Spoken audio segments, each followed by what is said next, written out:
ఇహలోకమును స్నేహించి నన్ను విడిచి తెస్సలోనికకు వెళ్ళెను. ప్రియ దేవుని సంగమా, అపొస్తలుడైన పౌలు గారు తన యొక్క పరిచర్య చివరి దశలో ఉండగా, అంటే అప్పటికే బాగా వృద్ధాప్యంలోకి వచ్చేసాడు పౌలు గారు. ఆ సమయంలో పౌలు గారు తన ప్రియ శిష్యుడికి తిమోతికి ఉత్తరం రాస్తూ అక్కడ 4వ అధ్యాయము 9వ వచనం నుంచి మనము 21వ వచనం వరకు చూసుకుంటే కొంతమంది గురించి ఆయన సాక్ష్యం ఇస్తూ ఉన్నాడండి. ఇంటికి వెళ్ళే చదువుకోండి. కొంతమంది గురించి ఆయన సాక్ష్యం ఇస్తూ ఉన్నాడు. అందులో కొంతమంది గురించి ఏమో చక్కగా మంచి సాక్ష్యం ఇస్తూ ఉన్నాడు, కొంతమంది గురించి తన యొక్క అనుభవాలు అక్కడ పంచుకుంటా ఉన్నాడు, బాధగా చెప్తా ఉన్నాడు. ఏంటని చెప్పానంటే, దేమా ఇహలోకమును స్నేహించి నన్ను విడిచి తెస్సలోనికకు వెళ్ళెను. అదే దేమా గురించి ఫిలోమోనుకు వ్రాసిన పత్రికలో ఒక మాట ఉందండి. ఒక్క పేజీ పక్క తిప్పితే కనిపిస్తుంది మనకి. ఫిలోమోనుకు వ్రాసిన పత్రికలో 1వ అధ్యాయము 24వ వచనంలో, క్రీస్తు యేసునందు నా తోడి ఖైదీ అయిన ఎపఫ్రా, నా జత పనివారైన మార్కు, అరిస్తార్కు, దేమా, లూకా వందనములు చెప్పుచు. అంటే అక్కడ దేమా కూడా ఉన్నాడు, గమనించాలండి. అంటే ఇక్కడేమో దేమా అని ఏమంటున్నాడు, నా జత పనివాడు అని చెప్తున్నాడండి. నా జత పనివాడు అని చెప్పానంటే నాతో సహపరిచారకుడు అని అర్థం అండి. అంటే కో పాస్టర్ లాగా అన్నమాట, సహపరిచారకుడు అని చెప్తున్నాడండి. ఇంతకీ దేమా ఎవరండి అని చెప్పని మనం చూసినట్లయితే, పౌలు గారు రక్షించబడిన తర్వాత, అంటే అంతకుముందు సౌలుగా ఉన్నాడు కదా, సౌలు రక్షించబడి పౌలుగా మారాడు. పౌలు చాలా గొప్పగా సువార్త పరిచర్య చేశాడండి. అతను తన యొక్క జీవిత కాలంలో దాదాపుగా 3 మిషనరీ సువార్త యాత్రలు చేశాడు. కొంతమంది పండితులు చెప్తారు 4 సువార్త యాత్రలు చేశాడని చెప్తారండి. అయితే ఈ 2వ మిషనరీ సువార్త యాత్రలో ఈ దేమా పట్టబడతాడు, రక్షించబడతాడు. అదిగో అదే సమయంలో ఈ తిమోతి గారు, తర్వాత అకుల, ప్రిస్కిల్లా అని కొంతమంది కూడా రక్షించబడతారు. అయితే ఈ దేమా అనేటువంటి వ్యక్తి రక్షించబడి పౌలుతో కలిసి తన పరిచర్యలో బహుబలంగా వాడబడతాడు. సువార్త దండయాత్రల్లో పాల్గొంటాడు. ప్రభువు పౌలు గారి ద్వారా జరిగించిన అనేక అద్భుత కార్యాలు, ఆశ్చర్య కార్యాలు కళ్ళారా చూసినటువంటి వ్యక్తి. అటువంటి ఆత్మలో మరి తీవ్రత కలిగిన వ్యక్తి ఎందుకని వెనక్కి వెళ్ళిపోయాడని చెప్పని వాక్యం చూస్తే, ఈ లోకమును స్నేహించి అనే మాట. ఇంగ్లీష్ బైబిల్ ఉంటుందండి, హీ లవ్డ్ ద వరల్డ్ అని ఉంటుంది. He loved the world. అతను లోకమును స్నేహించి, లోకమును ప్రేమించి అనే మాట మనం జ్ఞాపకం చేసుకోవాలి. పౌలు గారు ఎంత బాధపడి ఉంటాడో. ఈ సందర్భంలో ఈ వాక్యం చెప్తా ఉంటే నాకు మార్కు గారు కూడా జ్ఞాపకం వస్తూ ఉన్నారు. పౌలు గారి యొక్క పరిచర్య క్రమంలో మార్కు గారు కూడా ఇదే విధంగా మార్గ మధ్యంలో వదిలిపెట్టి వెళ్ళిపోయాడు పరిచర్యని. సగం దూరం పౌలుతో కలిసి పరిచర్యలో పాల్గొని నేను సేవ చేయలేనని చెప్పి వెళ్ళిపోయాడు. పౌలు గారు అప్పుడు కూడా బాగా దుఃఖపడతాడు. ఎందుకని చెప్పానంటే, పౌలు గారు మాటలు మనకు తెలుసు కదా, క్రీస్తును ప్రకటించకపోతే నాకు శ్రమ అని చెప్పి అంటాడు. బతుకుట మేలే, చావైతే క్రీస్తు అని చెప్పండి. అంత బహుబలంగా ఈ పౌలు గారు పరిచర్య చేశారు. అయితే ఈ మార్కు అయితే తన యొక్క తప్పు తెలుసుకుని తిరిగి మళ్ళా వెనక్కి వస్తాడు.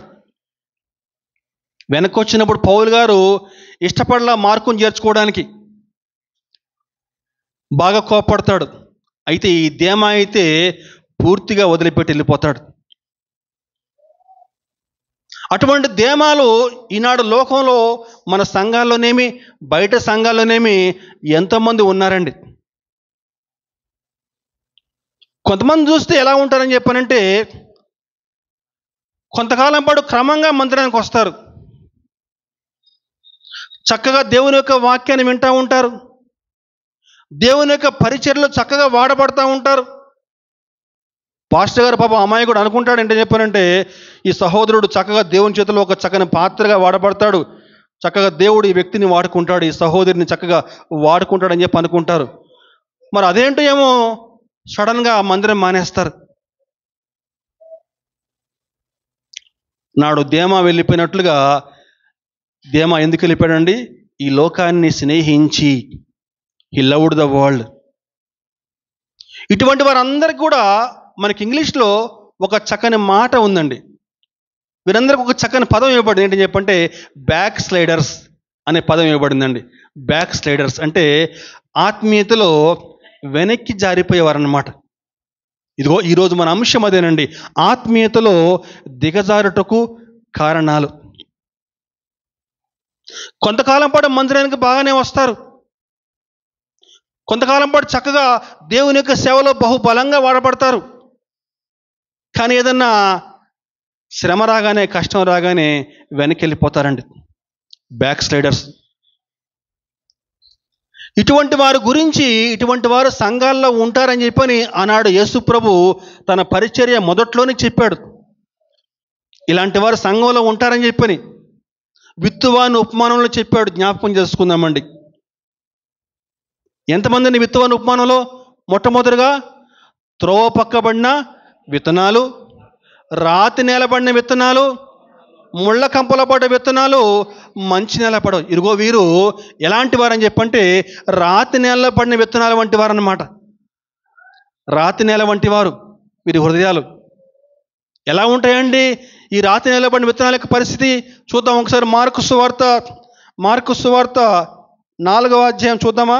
మార్కు సువార్త 4వ అధ్యాయం 5 చదవండి. మార్కు 4:5. కొన్ని చాలా మన్ను లేని రాతి నేలలో పడిను, అక్కడ మన్ను లోతుగా ఉండనందువల్ల ఏంటట, అవి వెంటనే మొలిచిను, కానీ సూర్యుడు ఉదయింపగానే ఎండిపోయెను. రాతి నేలలో పడిన విత్తనాలట, అవి వెంటనే మొలిచును, కానీ సూర్యుడు ఉదయించగానే మాడి వేరు లేనందువల్ల వెంటనే మాడిపోయాను. వేరు లేనందువల్ల వెంటనే చనిపోయినట ఆ విత్తనాలు, ఆ మొక్కలు. ఇదిగో ఈ రాతి నేల పడినటువంటి విత్తనాలు, వీరి హృదయాలు రాతి నేల వంటివి. మందిరానికి చక్కగా వస్తారు, క్రమంగా వస్తారు, వాక్యం వింటారు, వాక్యాన్ని అంగీకరిస్తారు, సంతోషంగా అంగీకరిస్తారు, కూటాల్లో పాల్గొంటారు, కన్నీరు కారుస్తారు, పాటలు పాడతారు, అంత బాగానే ఉంటుంది.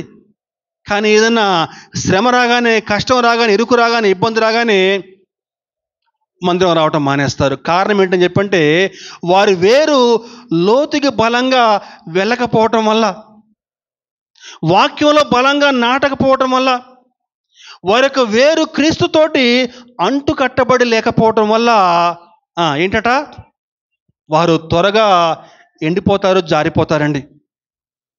ఈరోజు అనేక ఏళ్ల నుంచి మందిరానికి వస్తూ ఉన్నారు. మీ వేర్లు యేసుక్రీస్తుతోటి అంటు కట్టబడి ఉన్నాయా? ఒక్కసారి వ్యక్తిగతంగా పరిశీలన చేసుకుందామండి.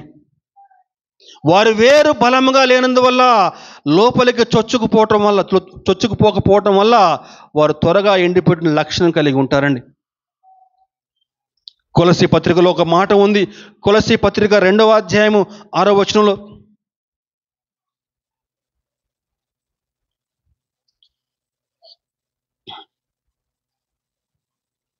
కావున మీరు ప్రభువైన క్రీస్తు యేసును అంగీకరించిన విధముగా ఆయన యందు వేరు పారిన వారై ఇంటి వలె కట్టబడుచు, మీరు నేర్చుకున్న ప్రకారముగా విశ్వాసమందు స్థిరపరచబడుచు, కృతజ్ఞతాస్తుతులు చెల్లించుట యందు విస్తరించుచు ఆయన యందు నడుచుకొనుడి.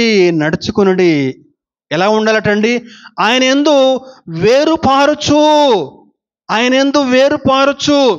ఈరోజు అనేక మంది మందిరాలకు వస్తూ ఉన్నారు, కానీ క్రీస్తుతోటి అంటు కట్టబడి లేరు, ఆయన యందు వేరు పారు లేరండి. వస్తున్నారు మందిరాలకి, వాక్యంలో బలంగా వెళ్ళలేకపోతున్నారు. వాక్యం వింటున్నారు, బయటికి వెళ్ళగానే మర్చిపోతున్నారు.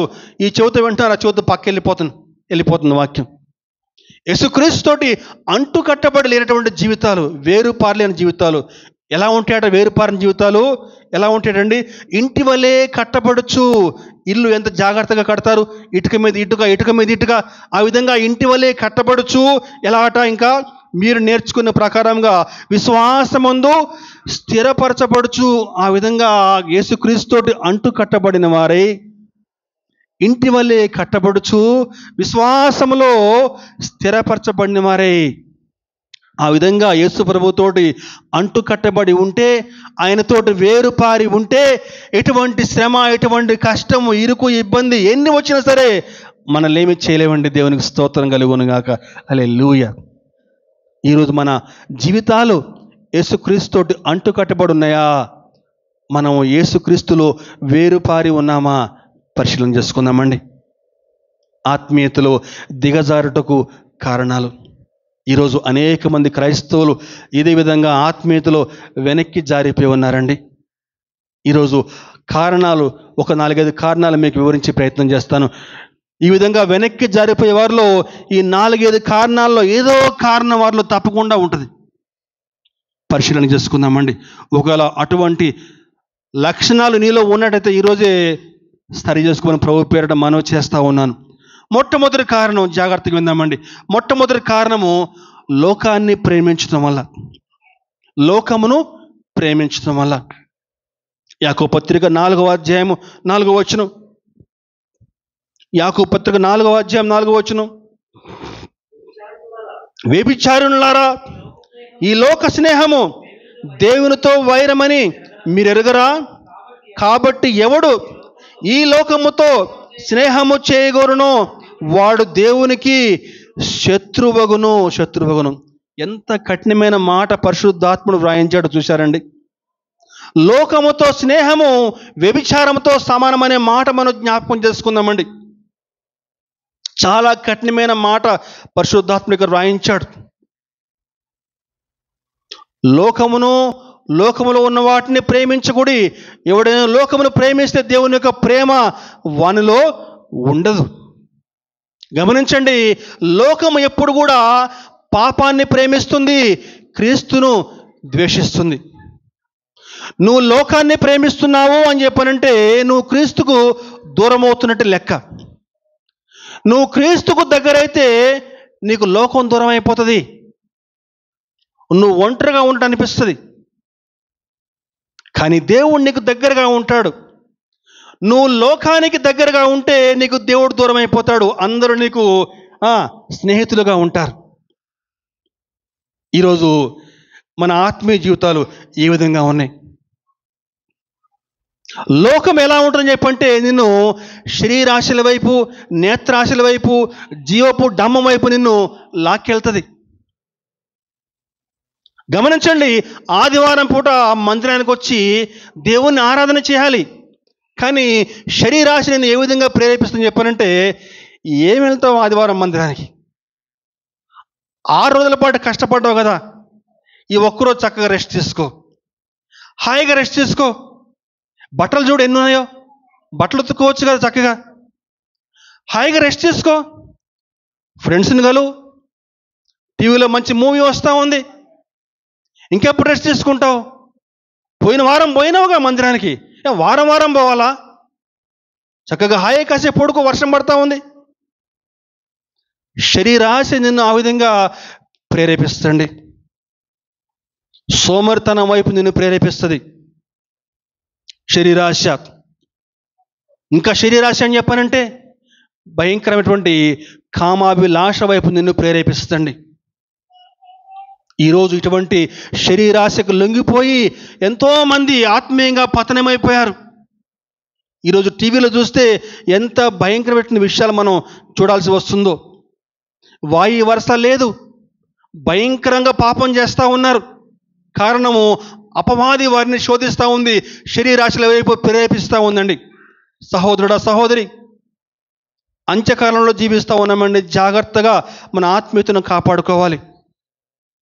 నేత్రాశ అంటే చూచిందల్లా కూడా కావాలనే లక్షణం, కంటికి కనపడింది పొందుకోవాలని చెప్పిన కోరిక, నేత్రాశ. జీవపు డంబం అని చెప్పానంటే గర్వము, లెక్కలేనితనం. ఇటువంటి వారు తల్లిని లెక్క చేయరు, తండ్రిని లెక్క చేయరు, గురువుని లెక్క చేయరు, ఎవరిని లెక్క చేయరు. జీవపు డంబం అంట. ఇదిగో ఈ లోకము నిన్ను శరీరాశల వైపు, నేత్రాశల వైపు, జీవపు డంబం వైపు నిన్ను లాక్కెళ్తుందండి. అటువంటి వాడికి నువ్వు ఆకర్షితుడైతే ఆత్మీయంగా నీకు పతనం ప్రారంభమవుతుందండి. ఇదిగో ఈ విధంగా ఆత్మీయంగా పతనం లెక్క చూసుకుంటే మనకి బైబిల్లో మనకి ఇద్దరు వ్యక్తులు ప్రధానంగా కనిపిస్తారు. అందులో మొట్టమొదటి వ్యక్తి మనకి లోతు గారు కనిపిస్తారండి. నిజంగా లోతు గారు అబ్రహాముతో ఉన్నంత కాలము ఎంత చక్కగా ఆత్మీయుడిగా ఉన్నాడండి. ఎంత చక్కని ప్రార్థనా పరుడు, భక్తి కలిగి జీవించాడు. కానీ ఒకనాడు అబ్రహాము యొక్క పశువుల కాపర్లకి, లోతు యొక్క కాపర్లకి గొడవ వస్తుంది. ఇద్దరు కూడా విడిపోదాం అనుకుంటారు. అప్పుడు లోతు, బైబిల్లో ఆ మాట చక్కగా వ్రాయించాడు. లోతు ఏం చేశాడండి? కనులెత్తి చూచెను. నేత్రాశ, కనులెత్తి చూచెను. కనులెత్తి చూడగానే యోర్దాను ప్రాంతం ఎలా కనిపించిందట అని చెప్పానంటే, యెహోవా తోటవలే, నీళ్లు పారు దేశం వలె చక్కగా పచ్చగా కలకలాడు. చూద్దామండి వాక్యం, ఆ మాట చూద్దామండి ఒకసారి. ఆదికాండము 13వ అధ్యాయము 10వ వచనం. చాలా చక్కగా ఉంటుంది ఆ మాట. ఆదికాండం 13:10. లోతు తన కనులెత్తి యోర్దాను ప్రాంతమంతటిని చూచెను. యెహోవా సొదొమ గొమొర్రాలను, ఆ పట్టణములను నాశనము చేయక మునుపు సోయారుకు వచ్చే వరకు అదంతయు ఎలా కనిపించిందటండి? యెహోవా తోట వలె కనిపించిందట లోతుకి. ఇంకా ఐగుప్తు దేశం వలను నీళ్లు పారు దేశం వలె పచ్చగా చక్కగా కలకల్లాడుతా కనిపించిందట లోతుకి. ఒక్కసారి ఆ సొదొమ గొమొర్రా ప్రాంతానికి వెళ్ళగానే ఏమండి, సాలెగూడులో కనుక ఒక పురుగు కనుక చిక్కుకుంటే ఇంక బయటకు వచ్చే పని లేదండి. అదిగో అలా అయిపోయింది లోతు పరిస్థితి. నెమ్మదిగా లోతు అక్కడికి వెళ్ళిన తర్వాత శరీరాశ, జీవపు డంబం ఒక్కొక్కటిగా వారి కుటుంబంలో ప్రవేశించింది. ఆత్మీయ పతనం ప్రారంభమైపోయిందండి. ప్రార్థన లేదు, దేవుని స్తుతించడం లేదు. ఆత్మీయంగా పతనమైపోయి లోతు ఎంత దారుణంగా నష్టపోయాడో ఒక్కసారి జ్ఞాపకం చేసుకొని ప్రభు పేరిట మనం చేస్తూ ఉన్నాను. ఏమైందమ్మా లోతు పరిస్థితి? అల్లుళ్ళు పోయారు, భార్యను కోల్పోయాడు. చిట్ట చివరికి కూతుళ్ళు భయంకరంగా పాపం చేసి తండ్రితోటి మోయాబీయులు, అమ్మోనీయులు ఆ విధంగానే ఈ లోకంలో అడుగుపెట్టారు. లోతు ఆత్మీయ పతనానికి మనకు ఒక నిదర్శనంగా ఉన్నాడండి. రెండో వ్యక్తి చూసుకుంటే మనకి సంసోను. నేత్రాశకు లొంగిపోయాడు సంసోను కూడా. కళ్ళతో పాపం చూసినటువంటి అమ్మాయి కావాలి. గమనించండి, సంసోను ఏ కళ్ళతో అయితే పాపం చేశాడో, మొట్టమొదటిగా ఒక ఫిలిస్తీన్ అమ్మాయిని చూశాడు, అమ్మాయిని కావాలనుకున్నాడు. ఆ పెళ్లి కాస్త పెటాకులైంది. మరలా ఒక అమ్మాయిని చూశాడు, మరలా ఒక అమ్మాయిని చూశాడు, మరలా ఒక వేశ్యను చూసి మోహించాడు. అందరూ అమ్మాయిలే. ఏ కళ్ళతో అయితే పాపం చేశాడో శత్రువులు ఫస్ట్ ఆ కళ్ళనే పీకిపోయారండి. నువ్వు ఏ పాపం వైపు ఆకర్షించబడతావో ఆ పాపం నేను గట్టిగా పట్టుకుంటుంది ఒకరోజు.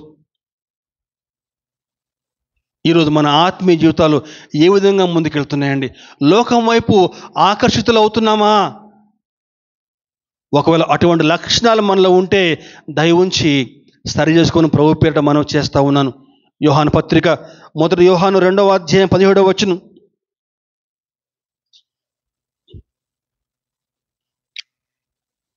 మొదటి యోహాను 2:17.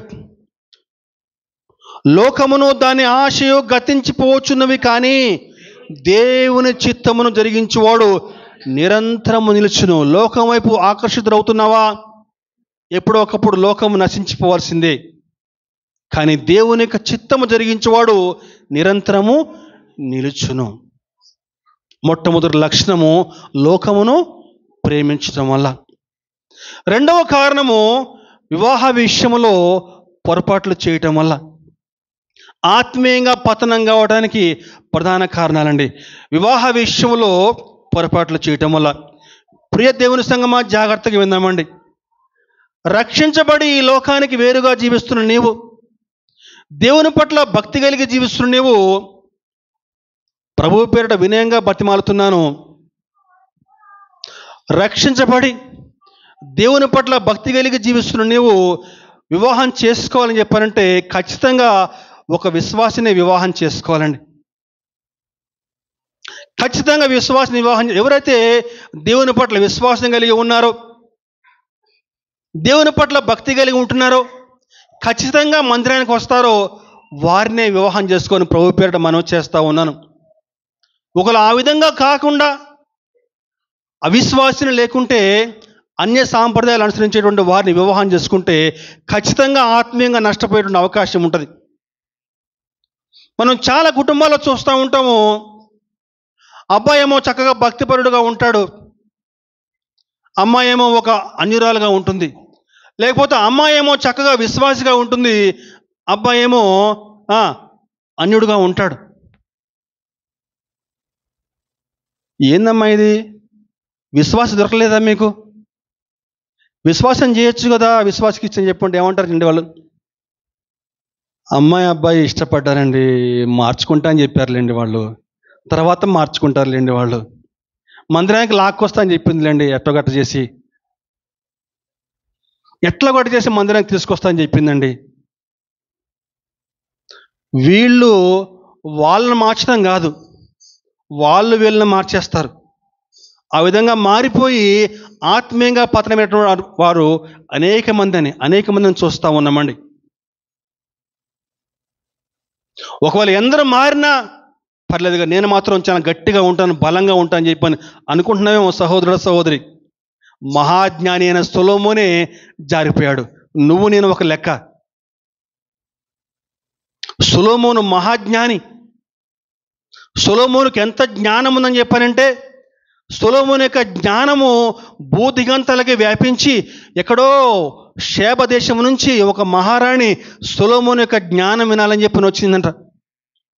ఆయన యొక్క జ్ఞానయుక్తమైన మాటలు వినాలని చెప్పని వచ్చిందంట. వచ్చి ఆయన మాటలు విని అంటుంది ఏంటని చెప్పానంటే, నీ గురించి నేను చాలా విన్నాను కానీ అది చాలా తక్కువ, నిజంగా నీ దేవుడు చాలా గొప్పవాడు, నీకు మంచి జ్ఞానం ఇచ్చాడని చెప్పని దేవుని స్తుతించిందటండి.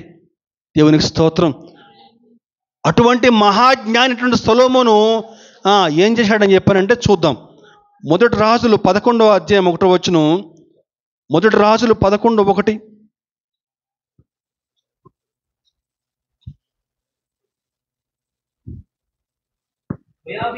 మోయాబీలు, ఎదోమీలు, అమ్మోనీలు, సిదోనీలు, హిత్తీలు అను జనులు మీ హృదయములను వారి దేవతల తట్టు త్రిప్పుదురు గనక వారితో సహవాసము చేయకూడదనియు వారిని మీతో చేయనీయకూడదనియు యెహోవా ఇశ్రాయేలీయులకు సెలవిచ్చి ఉన్నాడు. అయితే రాజైన సొలొమోను ఫరో కుమార్తెను గాక ఆ జనుల్లో ఇంకా అనేక మంది పరస్త్రీలను మోహించి కామాతురత కలవాడై వారిని ఉంచుకొనుచూ వచ్చెను.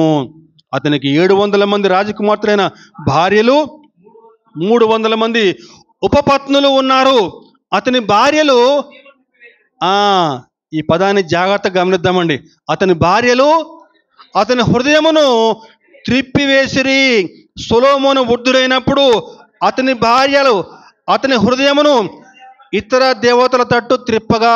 జాగ్రత్తగా వాక్యాన్ని అండర్లైన్ చేసుకుందామండి. ఏందట అండి? అతని భార్యలు అతని హృదయమును ఇతర దేవతల తట్టు త్రిప్పగా, అతని తండ్రి అయిన దావీదు హృదయమలే అతని హృదయము దేవుడైన యెహోవా ఎడల యథార్థము కాకపోయెను. చాలండి. దేవుడు స్పష్టంగా చెప్పాడండి, మీరు అన్యులతో సహవాసం చేయవద్దు. వారితో వెయ్యమందకూడదు, మీ పిల్లల్ని వారికి ఇవ్వకూడదు, వారి పిల్లల్ని మీరు చేసుకోకూడదు. స్పష్టంగా దేవుడు ఆజ్ఞ ఇచ్చాడండి.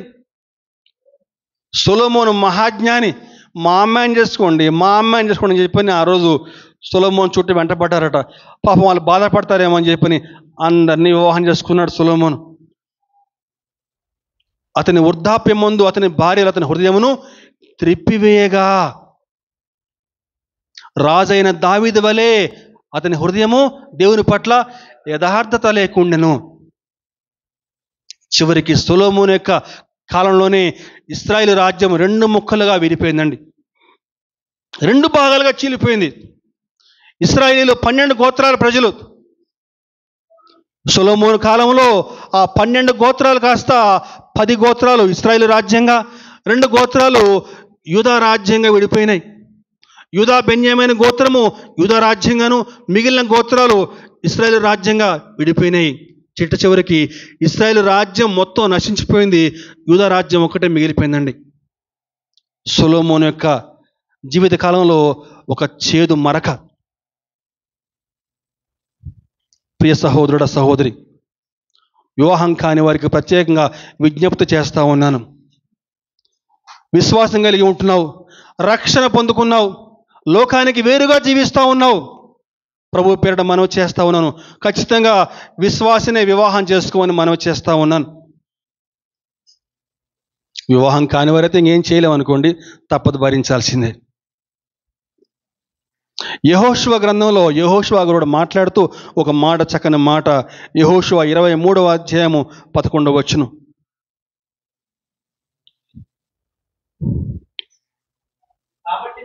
కాబట్టి మీరు బహు జాగ్రత్త పడి మీ దేవుడైన యెహోవాను ప్రేమించవలను.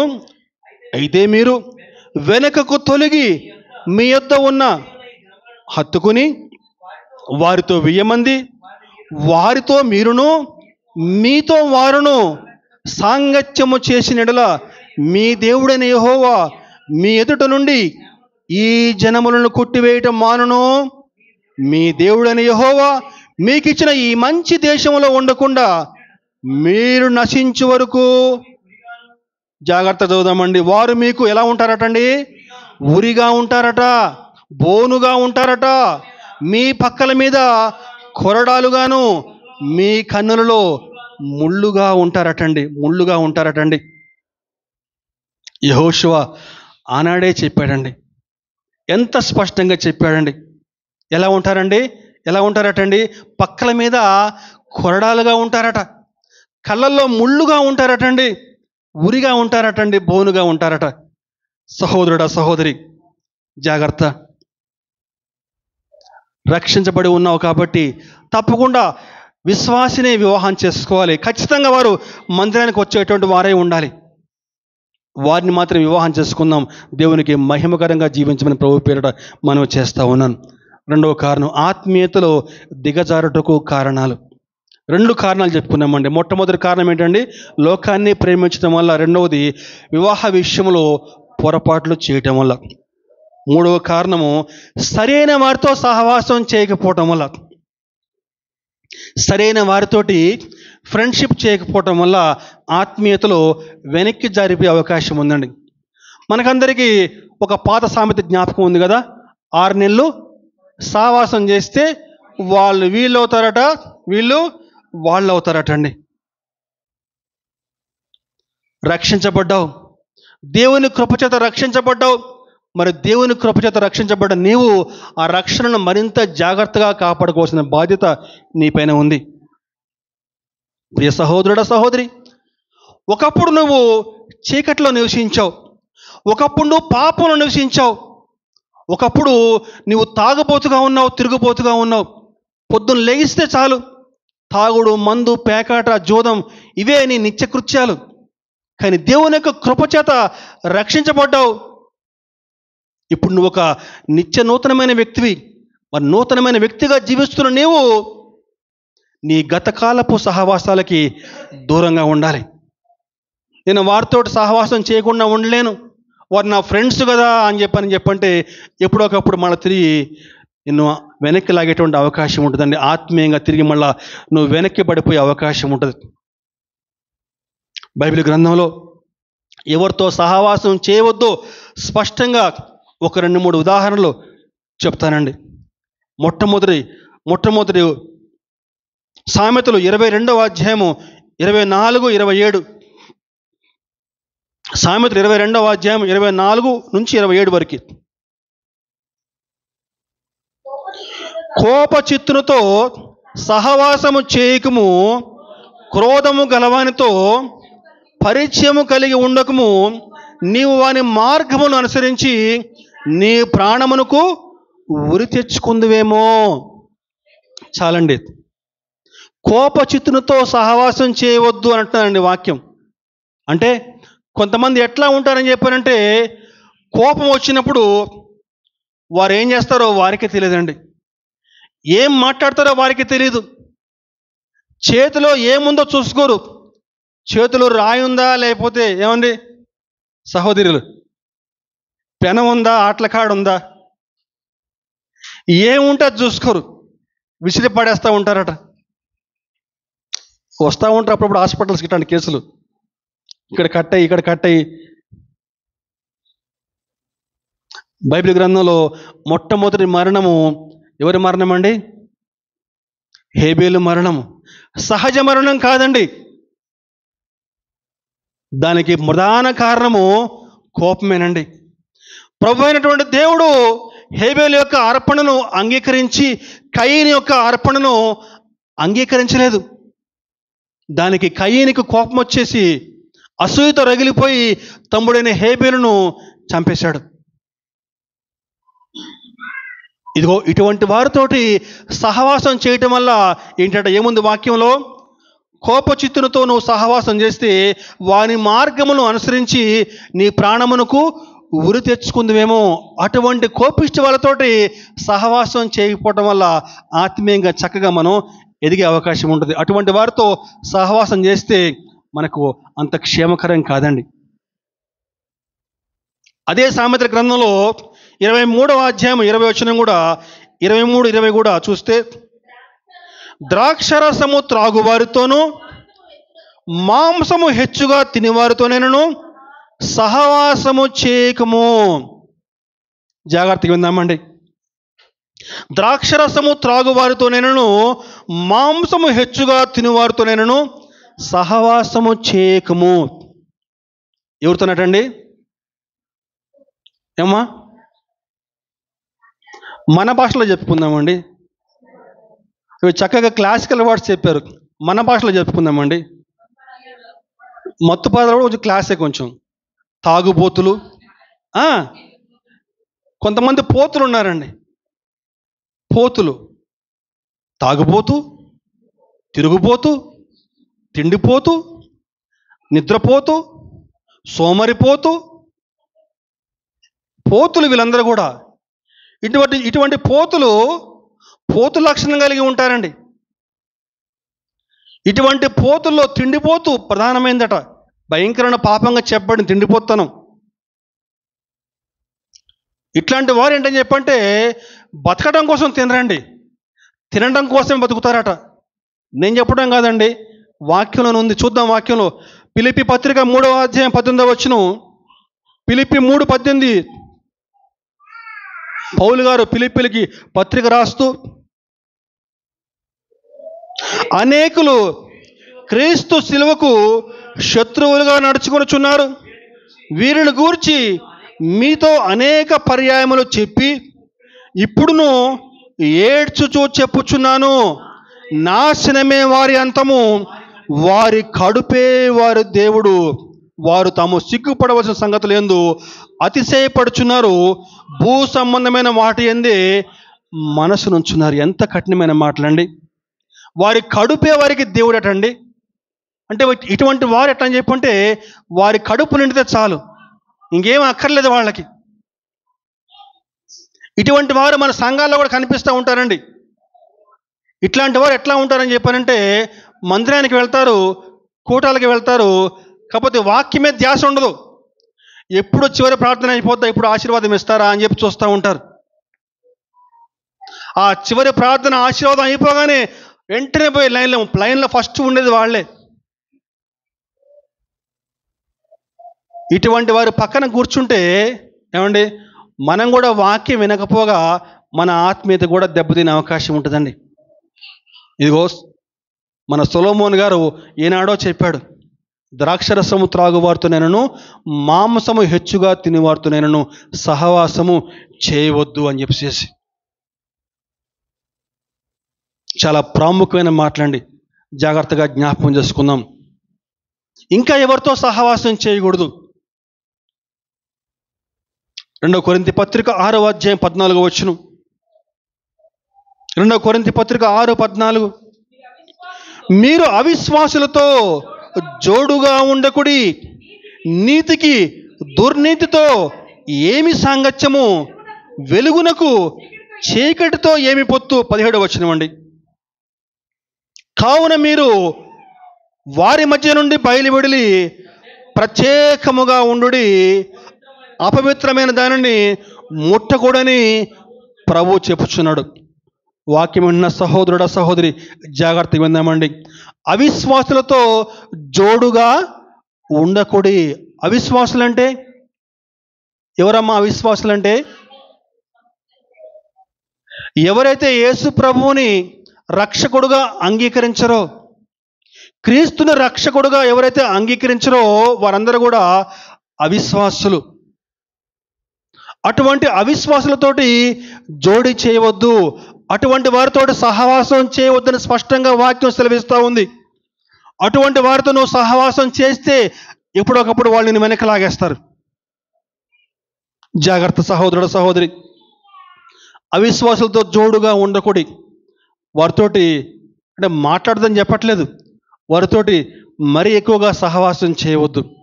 ఆ విధంగా సహవాసం చేస్తే మన యొక్క ఆత్మీయతకి ఏదో ఒక రోజు ముప్పు వచ్చేస్తుంది. కాబట్టి ఇటువంటి వారితోటి దూరంగా ఉండమని చెప్పి వాక్యం సెలవిస్తూ ఉంది. ఎన్ని చెప్పుకున్నామండి?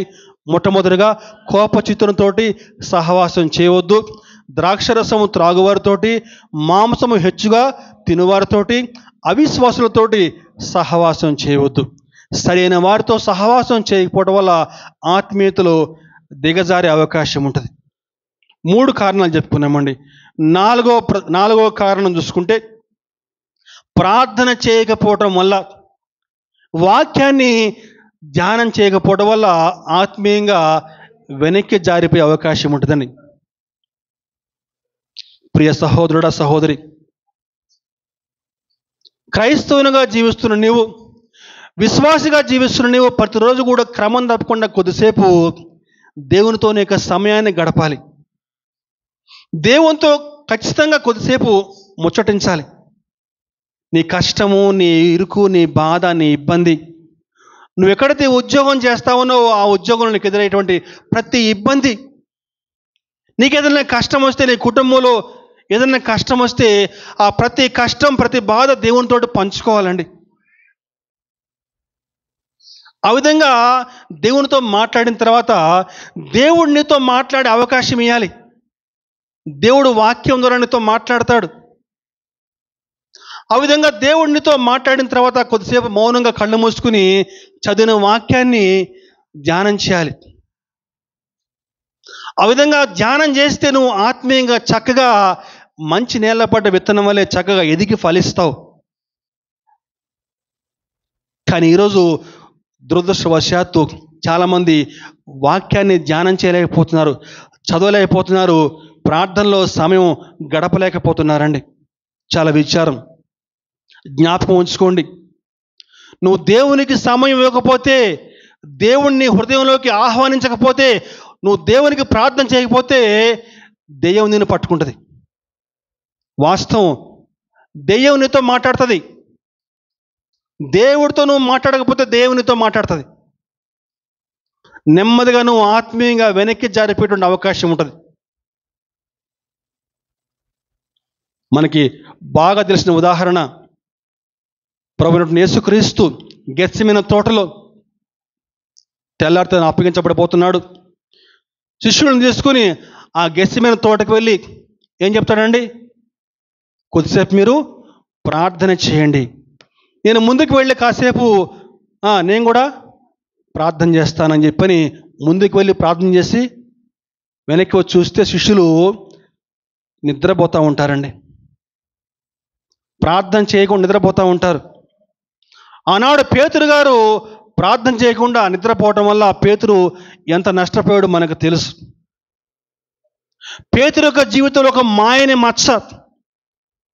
యేసు ప్రభుతో అంతకాలం పాటు సహవాసం చేసి యేసు ఎవరో నాకు తెలియదని చెప్పని 3 సార్లు బొంకాడు. ఆ తర్వాత పేతురు తన యొక్క తప్పు తెలుసుకున్నాడు, అది వేరే సంగతి. కానీ ఆనాడు ప్రార్థన చేయకపోవడం వల్ల ఆత్మీయంగా ఎంతో నష్టపోయాడండి. ఈరోజు నువ్వు కూడా ప్రార్థన చేయకపోవడం వల్ల, దేవుని యొక్క వాక్యాన్ని ధ్యానం చేయకపోవడం వల్ల ఆత్మీయంగా ఎంతో నష్టపోతావు. కళ్ళు మూసుకుని దేవుణ్ణి ధ్యానం చేయి. ఒక్క 10 నిమిషాలు దేవునికి ప్రార్థన చేయి. దేవుని యొక్క వాక్యం ఒక అధ్యాయం లేకపోతే 2 అధ్యాయాలు దేవుని యొక్క వాక్యాన్ని ధ్యానం చేయి. దేవుడు ఖచ్చితంగా నీతో మాట్లాడతాడు. నువ్వు చక్కగా ఆత్మీయంగా ఎదిగే అవకాశం ఉంటుంది. చాలామంది ఈనాడు ఆ విధంగా వ్యక్తిగతంగా దేవునికి ప్రార్థన చేయలేకపోతున్నారండి. అందుకే నేటి దినాల్లో అనేక మంది క్రైస్తవులు ఆత్మీయంగా పతనమైపోతూ ఉన్నారు. ఈరోజు మన జీవితాలు ఏ విధంగా ఉన్నాయి పరిశీలన చేసుకుందామండి. చివరి కారణము, యేసుక్రీస్తు గురించి సరైన అవగాహన లేకుండా మందిరానికి రావటం వల్ల ఆత్మీయంగా పతనమైపోయే అవకాశం ఉంటుందండి. ఈనాడు అనేక మంది క్రైస్తవులు కొన్ని ఏళ్ల తరబడి మందిరాలకు వస్తూ ఉన్నారు, కానీ ప్రభు గురించి సరిగా అవగాహన లేకుండానే మందిరాలకు వస్తూ ఉన్నారండి. ఇటువంటి వారిలో బహుశా మన సంఘాల్లో అనేక మంది ఉండవచ్చు. ఇటువంటి వారు ఎట్లా ఉంటారని చెప్పారంటే, వారందరికీ కూడా యేసు ప్రభు అని చెప్పారంటే, పోయిన వారం చెప్పాను నేను, అల్లావుద్దీన్ అద్భుత దీపంలో ఒక భూతం లాగానే ఊహించుకుంటారు ప్రభువుని. దేవుడు అద్భుతాలు చేయాలి, ఆశ్చర్యాలు చేయాలి, వారి కుటుంబంలో గొప్ప మేళ్లు చేయాలి, ఇలా భారీ అంచనాలతో మందిరానికి వచ్చేస్తారు. రక్షించబడక ముందు నేను బాగా సినిమాలు చూసేవాడిని, సినిమా వార్తలు బాగా చదివేవాడిని. ఒక వార్త నాకు జ్ఞాపకం వచ్చి ఏం చెప్పానంటే, ఆ సినిమా భారీ అంచనాలతో విడుదలైంది, కానీ బాక్స్ ఆఫీస్ వద్ద ఫట్టమందని చెప్పిన వాక్యం ఉంటుంది, మాటలు. అట్లనే భారీ అంచనాలతో మందిరానికి వస్తారు, ఏవో ఊహించుకుంటారు. వాళ్ళ కుటుంబంలో అద్భుతమైంది కదా, వీళ్ళ కుటుంబంలో అద్భుతమైంది కదా, మా కుటుంబంలో కూడా ఆ విధంగా ఉండుద్ది అని చెప్పని అటువంటి అంచనాలతోటి మందిరానికి వస్తారు. అటువంటి ఏమి జరగబోయేసరికి నెమ్మదిగా వెనక్కి వెళ్ళిపోతారండి.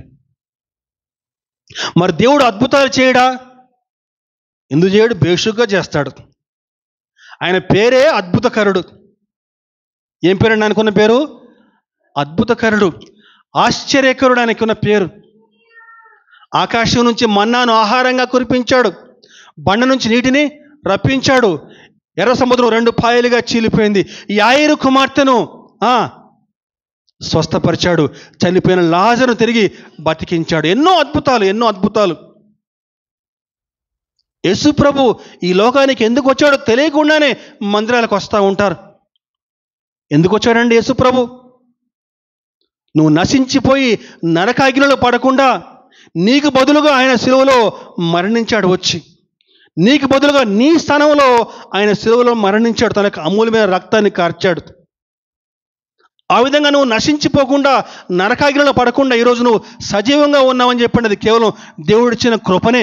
హల్లెలూయా, దేవునికి స్తోత్రం. ఆ వాస్తవం తెలుసుకుని దేవుణ్ణి స్తుతించడానికి మందిరానికి రా, దేవుణ్ణి ఆరాధన చేయడానికి మందిరానికి రా.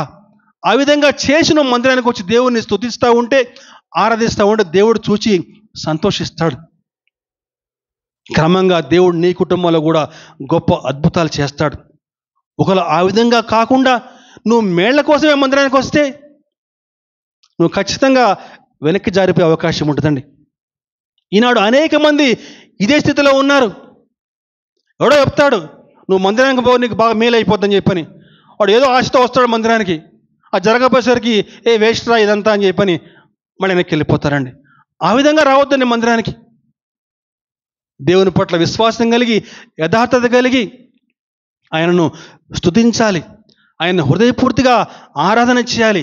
ఆ విధంగా మందిరాలకు వస్తే దేవుడు తప్పకుండా నిన్ను నీ కుటుంబాన్ని దీవిస్తాడు. మొత్తం 5 అంశాలు చెప్పుకున్నామండి ఈరోజు. ఆత్మీయంగా దిగజారిపోవడానికి కారణాలు. మొట్టమొదటి కారణము లోకాన్ని ప్రేమించడం వల్ల. రెండవ కారణము వివాహ విషయంలో పొరపాట్లు చేయటం వల్ల. మూడవది సరైన వారితోటి సహవాసం చేయకపోవడం వల్ల. నాలుగవ కారణము ప్రార్థన చేయకపోవటం వల్ల, దేవునితో సహవాసం చేయకపోవడం వల్ల, వాక్యాన్ని ధ్యానం చేయకపోవడం వల్ల. చివరి కారణము ప్రభు గురించి సరైన అవగాహన లేకుండా మందిరానికి రావటం వల్ల. ఈ 5 అంశాల్లో ఒకవేళ ఏదైనా అంశం నేను పట్టబడుతుందేమో, ఏదైనా అంశం నేను పట్టుకుంటుందేమో, దయవుంచి ఈరోజు వాక్యపు వెలుగులో నేను సరి చేసుకునే ప్రయత్నం చేయి. సహోదరుడ, సహోదరి, ఈనాడు అనేక మంది క్రైస్తవులు ఈ విధంగా ఆత్మీయంగా వెనక్కి జారిపోయి ఒక వారం మందిరానికి వచ్చి ఒక వారం మందిరానికి రాకుండా లోకంలో కలిసిపోయేవారుగా ఉంటున్నారు. దయవుంచి వాక్యం స్పష్టంగా సెలవిస్తూ ఉంది, అంతము వరకు సహించిన వాడే రక్షించబడని చెప్పిన వాక్యాన్ని జ్ఞాపకం చేసుకుంటూ దేవునికి మహిమకరంగా జీవిద్దాం. దేవుని కృప మనకి తోడుగా ఉండుగాక. ఆమేన్.